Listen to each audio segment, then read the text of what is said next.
राधे राधे। भगवान की कृपा से आप सब अच्छे होंगे। आज की वीडियो में मैं आपको बताऊंगी कि हमें मंदिर जाते समय किन किन बातों का ध्यान रखना चाहिए, जिससे कि हमें भगवान आशीर्वाद दें और अपनी कृपा हम पर बनाए रखें। पहले तो हमें मंदिर जाते समय धुले हुए कपड़े पहनने चाहिए। बिल्कुल साफ स्वच्छ वस्त्र पहनकर ही मंदिर जाना चाहिए। और मंदिर जाते समय हमें कभी भी खाली हाथ नहीं जाना चाहिए।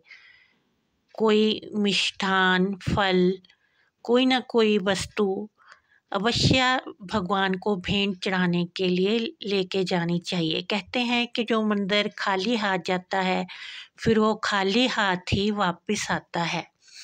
भगवान को किसी भी चीज़ की कोई कमी नहीं है। सारी दुनिया में राजा महाराजाओं को भी भगवान ही देते हैं, लेकिन एक भाव होता है जो भगवान हमारा देखते हैं। इसलिए कभी भी मंदिर हमें खाली हाथ नहीं जाना चाहिए। कोई ना कोई भेंट भगवान के लिए अवश्य ही लेकर जानी चाहिए। और मंदिर में जाते समय घंटी अवश्य ही बजानी चाहिए, जिससे कि एक सकारात्मक ऊर्जा निकलती है जो कि हमारे मन में खुशी देती है और भगवान को भी हमारे आने का पता लगता है। और मंदिर में बिल्कुल भी अपने मन में किसी के लिए भी बुरा भाव, बुरी कामना, भावना लेकर नहीं जाना चाहिए। हमारा ध्यान सिर्फ भगवान पर ही होना चाहिए, उनकी मूर्ति पर ही होना चाहिए, इधर उधर नहीं होना चाहिए। और सिर हमें अवश्य ही ढककर मंदिर जाना चाहिए।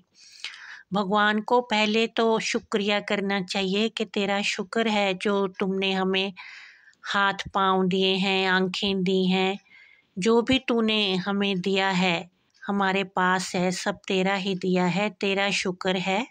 उसके बाद हमें जो कोई स्पेशल कोई भाव अपने भगवान के आगे रखना है वो रखना चाहिए, फिर उनसे कुछ मांगना चाहिए। पहले जो उसने दिया है उसका शुक्रिया करना चाहिए। और मंदिर में कभी भी गंदगी नहीं डालनी चाहिए। जहाँ तक हो सके हमें मंदिर में सफाई करने की कोशिश करनी चाहिए। और मंदिर में खड़े होकर बैठकर कभी भी किसी की चुगली निंदा नहीं करनी चाहिए। इससे भगवान बिल्कुल भी प्रसन्न नहीं होते और जो भी हमने फिर उनसे मांगा होता है या कहा होता है उनका ध्यान उस तरफ बिल्कुल भी नहीं होता। वो यही देखते हैं कि ये लोग किस तरह के कार्य कर रहे हैं। इसलिए मंदिर में बैठकर कभी भी निंदा चुगली नहीं करनी चाहिए। और मंदिर में कभी भी ऊंची ऊंची आवाज़ देकर अपनी सहेली या रिश्तेदारों को हमें नहीं बुलाना चाहिए। जैसे कई लोग होते हैं, कोई जान पहचान का रिश्तेदार या कोई पड़ोसी दिख जाए तो ज़ोर ज़ोर से आवाज़ें उसे देने लगते हैं। ये बिल्कुल भी अशोभनीय होता है। और हमारे लिए उस वक्त पर भगवान ही सब कुछ है, वो ही हमारे रिश्तेदार हैं, वही पड़ोसी हैं। अगर हम भगवान के सामने उनको बुला रहे हैं तो ये हम भगवान का अपमान कर रहे हैं।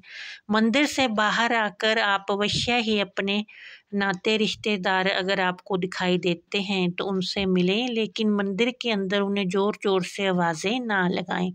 ये बिल्कुल भी अच्छा नहीं लगता। और मंदिर में अगर हम जब जाते हैं तो थोड़ी देर अवश्य वहाँ बैठना चाहिए। ऐसा नहीं करना चाहिए कि जैसे ही दर्शन किए और हम बाहर आ गए। थोड़ी देर वहाँ अवश्य ही बैठना चाहिए। और मंदिर में जहाँ तक हो सके वापसी पर हाथ नहीं धोने चाहिए। जैसे जाते हुए तो हाथ धोने चाहिए, क्योंकि हाथ धोकर ही मूर्तियों को स्पर्श करना चाहिए, लेकिन वापसी पर मंदिर में कभी भी हाथ नहीं धोने चाहिए। फिर हम जो भगवान हमें फल या आशीर्वाद देता है वो जब हम हाथ धोते हैं उसमें ही सब बह जाता है। इसलिए जाते हुए मंदिर में अवश्य हाथ धोने चाहिए, लेकिन वापसी पर नहीं धोने चाहिए। और वापसी पर घंटी भी नहीं बजानी चाहिए। घंटी सिर्फ तभी बजानी चाहिए जब हम मंदिर जाते हैं। वापस होते हुए मंदिर से कभी भी घंटी नहीं बजानी चाहिए।